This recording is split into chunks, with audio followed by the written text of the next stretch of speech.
Praise the Lord. நாங்கள் பார்க்க போகிற சங்கீதம் 128வது சங்கீதம்.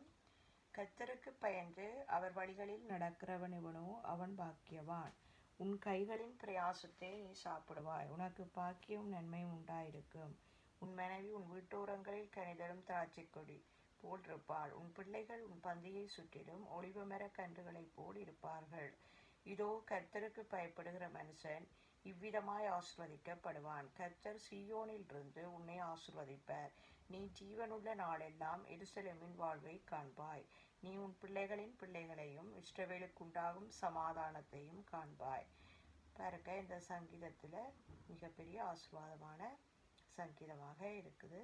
நிச்சயமாக இது உங்களுக்கு மிகப்பெரிய ஆசீர்வாதமாக இருக்குமென்று இசப்பாவுடைய வெள்ளமெல்ல உயிர்த்தெழுந்த நாமத்துக்குள்ளே இருந்து விசுவாசத்தோடு ஆசீர்வாதத்தை ஜெபிக்கிறேன்.